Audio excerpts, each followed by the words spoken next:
কেন আমরা শব্দ বলতে পারবো না জয় বাংলা বাংলার জয়? এটুকু তো আমরা বলতে পারি। না হলে আমাদের তরুণ সমাজ কি শিখবে?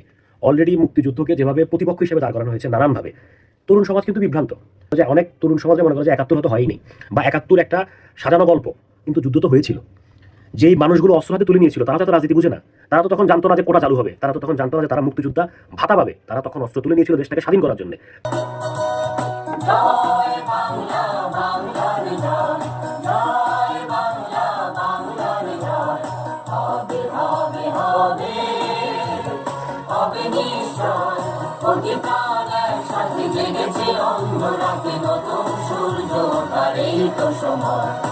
আসসালামু আলাইকুম, কেমন আছেন দেশের জনগণ?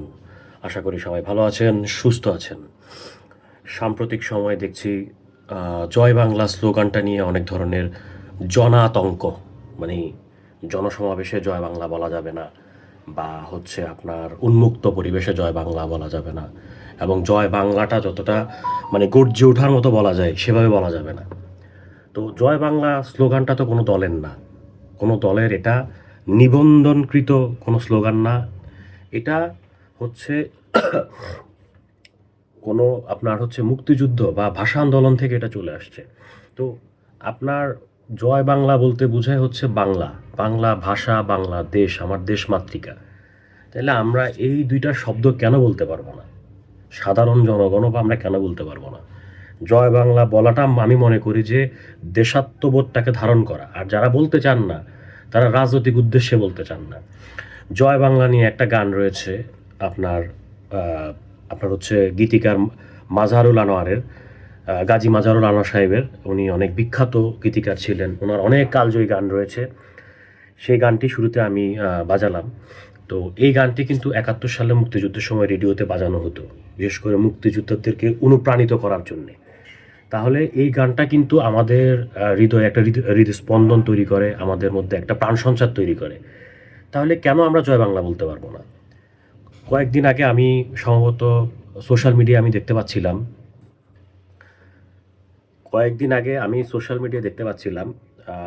আমি ঠিক বলতে পারবো না যে এটা কোনো একটা মানে রাজনৈতিক বা কোনো একজন বিশ্লেষক বলছিল যে জয় বাংলাটা পার্শ্ববর্তী দেশে কিন্তু বলা হয় না। পার্শ্ববর্তী দেশেও জয় বাংলা নিয়ে অনেক বিতর্ক রয়েছে। পার্শ্ববর্তী দেশ হচ্ছে ভারত। আমাদের পার্শ্ববর্তী দেশে হচ্ছে ভারত, পশ্চিম বাংলা। কয়দিন আগে সেখানে আপনার হচ্ছে ওদের নির্বাচন গেল, যেটা স্থানীয় স্টেট নির্বাচন যেটা। তো ওইটা নিয়ে কথা বলতে গেলে আমাকে মিনিমাম ৩০-৪০ মিনিট কথা বলতে হবে, সেটা আমি বলতে পারবো। সেটা ইনশাল্লাহ আমি ওইটা নিয়ে একটা এপিসোড করব। তো ওখানে জয় বাংলা বলে না, সেটা হচ্ছে রাজনৈতিক কৌশল। কারণ ওখানে মমতা ব্যানার্জির দল তৃণমূল কংগ্রেস, তারা বাংলাকে ধারণ করে, বা তাদের হচ্ছে তাদের ওটাও তাদের একটা স্ট্র্যাটেজি। যেমন তাদের নির্বাচনের সময় তাদের একটা স্লোগান ছিল যে বাংলা নিজের মেয়েকে চায়। তো আবার বিজেপি হচ্ছে যেহেতু একটা সেন্ট্রালি হচ্ছে আপনার দল, এবং হচ্ছে আপনার ওরা এখন হচ্ছে রুলিং পার্টি, এবং ওরা যদি হিন্দুত্ববাদটাকে তারা যেহেতু ধারণ করে, এই জন্য তারা জয় বাংলা বললে তারা কাউন্টার বলে জয় শ্রীরাম। তো এটা তাদের দেশে, তাদের প্রেক্ষাপটে, তাদের কৌশলে তারা দুই দল তারা বলে। আর আমাদের দেশে আমরা কেন বলবো না, বা আমরা কেন বলতে গিয়ে আমরা দ্বিধার সম্মুখীন হই বা বাধার সম্মুখীন হব, এই জিনিসটা একজন সাধারণ মানুষ হিসেবে কিন্তু আসলে আমার কাছে বোধগম্য না। কারণ জয় বাংলা বাংলার জয় এই শব্দটা আমরা বলতেই পারি। আমরা এটা না বললে তো তরুণ সমাজের মধ্যেও কোনো অনুপ্রেরণা সঞ্চারণ ঘটানো যাবে না।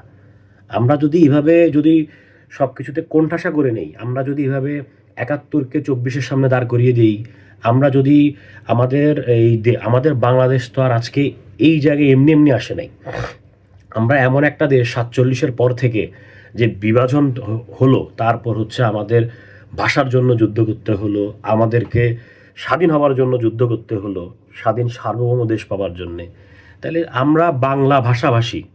আরে পার্শ্ববর্তী দেশে তো আপনার হচ্ছে অন্যান্য স্টেটে তাদের যে রাষ্ট্রীয় তাদের যে রাষ্ট্রীয় ভাষা সেটাকেও তো তারা অ্যাকসেপ্ট করতে চায় না, সেটা তাদের অভ্যন্তরীণ বিষয়। সো জয় বাংলা আমার এই বাংলাদেশের ভাষার সাথে, আমার দেশের সাথে এটা ওতপ্রোতভাবে জড়িত। কেন আমরা শব্দ বলতে পারবো না জয় বাংলা বাংলার জয়? এটুকু তো আমরা বলতে পারি।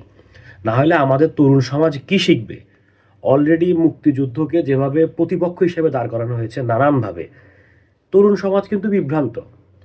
আমরা আমরা অনেক সময় দেখি যে তারা আসলে মনে করে যে অনেক তরুণ সমাজে মনে করে যে ৭১ হয়তো হয়ই নেই, বা ৭১ একটা সাজানো গল্প, কিন্তু যুদ্ধ তো হয়েছিল। যেই মানুষগুলো অস্ত্র হাতে তুলে নিয়েছিল তারা তো এত রাজনীতি বুঝে না। তারা তো তখন জানতো না যে কোটা চালু হবে, তারা তো তখন জানতো না যে তারা মুক্তিযোদ্ধা ভাতা পাবে। তারা তখন অস্ত্র তুলে নিয়েছিল দেশটাকে স্বাধীন করার জন্যে। তারা তখন অস্ত্র তুলে নিয়েছিল তাদের পরিবারকে বাঁচানোর জন্যে, মা বোনের সম্ভ্রমহানি থেকে বাঁচানোর জন্যে। মুক্তিযুদ্ধ কি হয়নি? হয়েছিল। আমার বাবাও সে মুক্তিযুদ্ধের সাথে সরাসরি না হলেও উনি সম্পৃক্ত ছিলেন। উনি ওষুধ সাপ্লাই দিয়েছেন, পোশাক সাপ্লাই দিয়েছেন, মানে সংগ্রহ করে। এবং সেক্টর 9 থেকে ওনার একটা অ্যাপ্রিসিয়েশন লেটারও রয়েছে। সামাজিক যে স্থিরতা দরকার, ভারসাম্য, সেটার জন্যে আমাদেরকে আমাদের রাজনীতিবিদ বলেন বা বিশ্লেষক বলেন বা যা আমাদের বুদ্ধিজীবীরা রয়েছেন তাদেরকে আরও সচেতন হতে হবে, যত্নবান হতে হবে।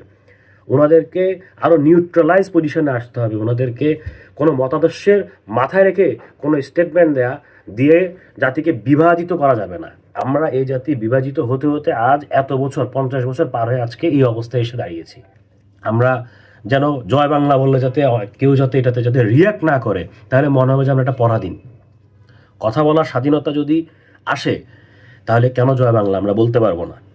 এটা আমার একটা প্রশ্ন।